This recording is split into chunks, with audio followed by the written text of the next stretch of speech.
बिस्मिल्लाहिर्रहमानिर्रहीम। नाज़रीन, आज की जो हमारी वीडियो है वो लैटिन टर्म्स के बारे में है, जो अक्सर अदालती कार्रवाई में या अदालती ऑर्डर्स में इस्तेमाल होती है और जो लॉ के पेपर्स में भी पूछी जाती हैं। तो पहली टर्म है आल्टर ईगो। इसका मतलब होता है मुतबादल शख्सियत, कोई आल्टरनेटिव पर्सनालिटी। आगे है पर्सना नॉन ग्रेटा। इसका मतलब होता है कि पर्सन नॉट प्लेजिंग, अनप्लेजिंग पर्सन। किसी भी मुल्क में बाज़ दफ़ा किसी सफ़ीर को हम पर्सना नॉन ग्रेटा कह के वो उसको वहाँ से एविक्ट कर देते हैं। आगे है सपीना। सपीना कोर्ट आर्डर या कोर्ट नोटिस को कहते हैं। इसके बाद है मोडस ऑपरेंडी।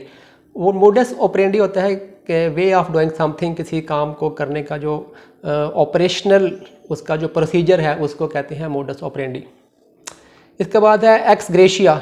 एक्स ग्रेशिया होता है कि किसी गरीब अफराद को जो मुसीबत में है उन्हें उनकी तलाफ़ी करना और जिन्हें किसी मिसहैप का सामना हो।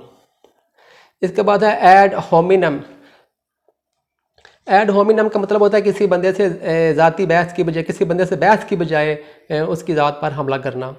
इसके बाद है एबनिशो। एबनिशो का मतलब होता है कि फ्रॉम द वेरी बिगनिंग, एबनिशो। इसके बाद है एमाइकस क्योराई।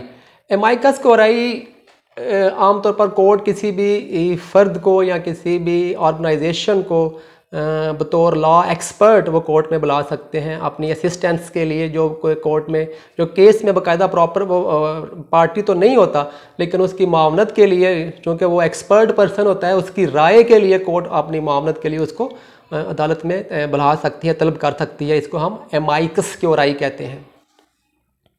इसके बाद है डिमिनिमस। डिमिनिमस का मतलब होता है कि जो मामूली नौयत के मामलात हैं, जो ट्रिवियल मैटर्स हैं, लॉ का उससे कोई कंसर्न नहीं है। आगे है डी नोवो। डी नोवो का मतलब होता है जब किसी कोर्ट में कोई ट्रायल चल रहा हो और अदालत किसी फैसले पर ना पहुंच सके तो वो नए सिरे से अदालत उसको ट्रायल का हुक्म दे सकती है कि इसका ट्रायल डी नोवो शुरू किया जाए, दोबारा नए सिरे से इसका आगाज़ किया जाए। आगे है फोरम नॉन कन्वीनियंस। ये इसका मतलब होता है कि कोई भी इम्प्रॉपर फोरम है, ये मुतलका फोरम आपका ठीक नहीं है, आप किसी दूसरे मुनासिब फोरम से रजू करें। इसके बाद है ग्रावामैन। ग्रावामैन का मतलब होता है कि आपकी रेफर करता है कि जो आपकी असल शिकायत है, जो आपका एक्चुअल कंप्लेंट है, उसका मेन पर्पज़ क्या है। इसके बाद है इन पर्सनम। इन पर्सनम होता है कि जो कि वाक़ई ही किसी अदालत का वो जुरिडिक्शन है, उसका दायरा इख्तियार है समाअत और फैसला करने के हवाले से। आगे है लीज पेंडेंस। लीज पेंडेंस का मतलब होता है कि लिटिगेशन इज़ पेंडिंग, किसी भी कोर्ट में वो जो ज़ेर समाअत जो मुकदमे होते हैं। इसके बाद लोकस डिलेक्टाई। लोकस डिलेक्टाई इसका मतलब होता है, रेफर करता है क्राइम सीन को। आगे है लोकस स्टैंडी। लोकस स्टैंडी का मतलब होता है कि जो किसी पर्सन की जो एबिलिटी है किसी कोर्ट की जुरिडिक्शन को इन्वोक करने की। बाज़ दफ़ा ऐसा भी होता है कि जो कंप्लेनेंट जो नहीं भी है, वो एग्रीव्ड पर्सन नहीं भी है, वो भी कोर्ट की जुरिडिक्शन को इन्वोक कर सकता है, लेकिन ये सिर्फ पब्लिक इंटरेस्ट लिटिगेशन में होता है। इसके बाद है मोशन इन लिमनी। इसका मतलब होता है कि प्री ट्रायल जो मोशन है, जो हक़ाइक़ को सप्रेस करने के लिए, इसको हम कहते हैं मोशन इन लिमनी। इसके बाद है पार्क्योरियम। पार्क्योरियम का मतलब होता है कि जो unanimous decision of the court, उसको हम कहते हैं पार्क्योरियम।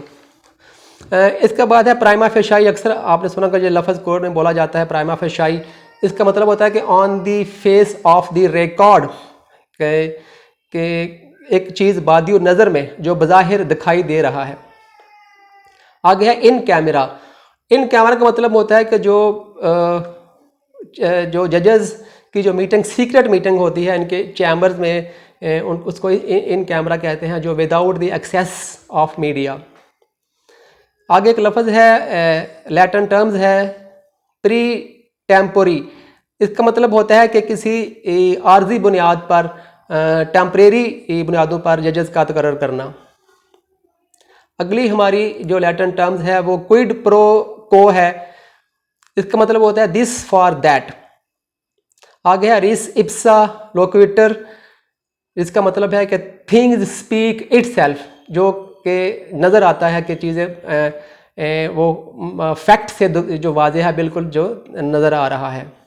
स्टेयर डिसाइसिस, स्टैंड बाय थिंग्स डिसाइडेड। और आगे है ऊबी जस ई बी रेमेडियम, रेमीडियम ये बड़ा मशहूर ये लॉ का एक माकूला है कि there is no right without a remedy, कोई ऐसा हक नहीं है कि जिस के इन्फ्रिंज होने पर कोई रेमेडी ना हो, जिसकी खिलाफ वर्दी पर आपके लिए कोई तलाफ़ी ना हो, ऐसा कोई राइट नहीं है। यानी कि हर राइट का कोई ना कोई उसकी इन्फ्रिंज होने पर उसकी कोई तलाफ़ी होती है। आगे लफ्ज़ अक्सर बोला जाता है, ऑर्डर में लिखा जाता है सुपरा। सुपरा का मतलब होता है कि जो हिस्सा ऊपर बयान कर दिया गया है किसी भी ऑर्डर में या किसी भी बात में, जो किसी भी डॉक्यूमेंट में, किसी भी दस्तावेज में जो ऊपर वाला बयान करदा हिस्सा, उसको हम सुपरा बोलते हैं, जो अबव मेंशन। इसका जो उल्ट मुतजाद बोला जाता है एंटोनिम्स, उसको कहते हैं इन्फ्रा, जिसका मतलब होता है बिलो, नीचे वाला। आगे एक टर्म है वॉय डायर। वॉय डायर का मतलब होता है कि a preliminary examination of a witness by जजेस और by a counsel on oath. अक्सर एक लफ्ज़ बोला जाता है साइन डाई एडजर्न। इसका मतलब होता है कि जो केस की समाअत है उसको गैर मुअय्यना मुद्दत के लिए मुलतवी करना। तो नाज़रीन, ये हमारी आज की वीडियो थी। वीडियो को लाइक और शेयर कर दें एंड टेक केयर।